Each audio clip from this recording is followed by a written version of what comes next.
Neymar junior আবারও মাঠে নামলো, নেইমার জুনিয়র আবারও খেললো, নেইমার জুনিয়র গোলের সুযোগ তৈরি করলো, কিন্তু গোল এবং অ্যাসিস্ট আসলে পেল না। তাছাড়া একটা ম্যাচে যা যা নেইমারের করা উচিত ছিল সবই করছে, এবং সুস্থ ফিট হয়ে মাঠ থেকে বেরোইছে, এটা হচ্ছে নেইমারের কাছ থেকে সবচেয়ে বড় প্রাপ্তি। আমরা আমরা জানি মানে সান্তোসে নেইমার জুনিয়র গেছে কেন? সান্তোসের এই নেইমার জুনিয়র গেছে হচ্ছে রেস্কিউ হওয়ার জন্য। সেখানে আপনার সান্তোসে নেইমার জুনিয়র যে 6 মাস থাকবে, এবং সেখানে সে নিজেকে আসলে সময় দিবে, নিজে ফিট থাকবে মাঠে। মূলত সে ফিট থাকার জন্য, মাঠে থাকার জন্য কিন্তু সান্তোস এসে গেছে। এবং এই যে মাঠে থাকতেছে, খেলতেছে, তাকে ফাউল করা হচ্ছে, এই যে মাঠের সাথে ফাউলের সাথে, মানে ওভারঅল সিচুয়েশন মোমেন্টের সাথে যে নিজেকে মানায় নিচ্ছে এবং নিজেকে আরো প্রস্তুত করতেছে, এটার জন্য কিন্তু সান্তোস এসে গেছে, এবং যার দরুনে সে কিন্তু আলটিমেটলি নিজেকে মানায় নিতে পারতেছে। আমরা দেখতেছি এখন কিন্তু অনেক ম্যাচে অন্তত 4-5টা এভারেজ, এবারে যদি ম্যাচ দেখেন অন্তত 7-8টা ফাউল নেইমারকে কিন্তু করতেছে রেগুলারলি। বাট এই যে ট্যাকেল ফাউল থেকে নেইমার জুনিয়র আসলে নিজেকে রিকভার করতেছে, কোনো ফাউলে কিন্তু তাকে আমরা অস্বস্তি দেখতেছি না, যে নেইমার অস্বস্তি নিয়ে খেলতেছে, এমনটা দেখতেছি না। এবং নেইমারে কিন্তু আমরা গতকালকে ম্যাচে কিছুটা ড্রিবলিং দেখছি, চমৎকার চমৎকার কি পাস দেখছি। কিন্তু সান্তোসের সমস্যাটা হচ্ছে যে আসলে নেইমার জুনিয়র একাধিক অ্যাসিস্ট পেত, কিন্তু প্লেয়ার গুলো আসলে বলটা সঠিকভাবে রিসিভও করতে পারতেছে না, আর রিসিভ করলেও সঠিকভাবে আসলে ক্লিনিক্যাল ফিনিশিং করতে পারতেছে না। তো এইটা তো আসলে নেইমারের দোষ না, তা না হলে তার নামের সাথে কিন্তু অন্তত 2টা অ্যাসিস্ট থাকতো।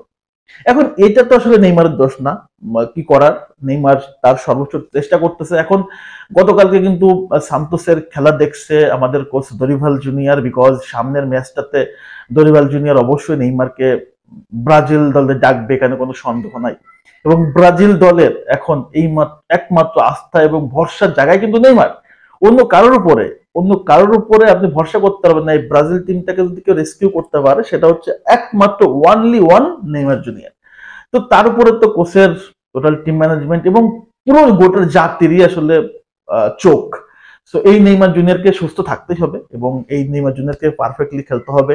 যেমন খেলাটা আমরা রেগুলার দেখতে পারতেছি, অন্তত 4-5টা ম্যাচ খেললো নেইমার জুনিয়র, ফিট ভাবে আসলে মাঠে নামছে, ফিট ভাবে মাঠ থেকে উঠছে।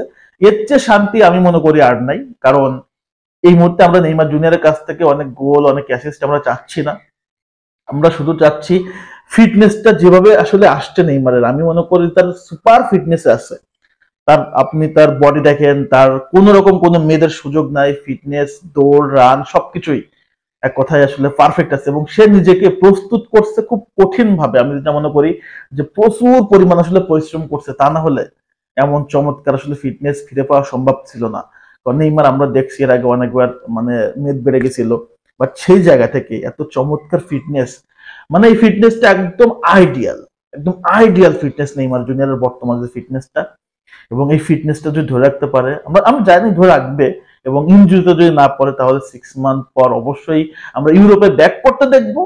সেটা যেমন সত্য, এট দ্য সেম টাইম 2026 বিশ্বকাপে নেইমার জুনিয়রের কাছ থেকে আমরা বেস্ট সার্ভিস পাবো, সন্দেহ নাই। তো এইভাবে আসলে নেইমার জুনিয়র খেলে যাক, মাঠে পারফরমেন্স করুক, বল পায়ে যেভাবে ছন্দ ছড়াচ্ছে ছড়াক, গোল অ্যাসিস্ট কি পাচ্ছে কি পাচ্ছে না, কি করতেছে কি করতেছে না, সেটার উপর আমাদের আসলে মূল নজর না। আমাদের মূল নজরটা হচ্ছে ভালোভাবে মাঠে থাকুক, খেলুক।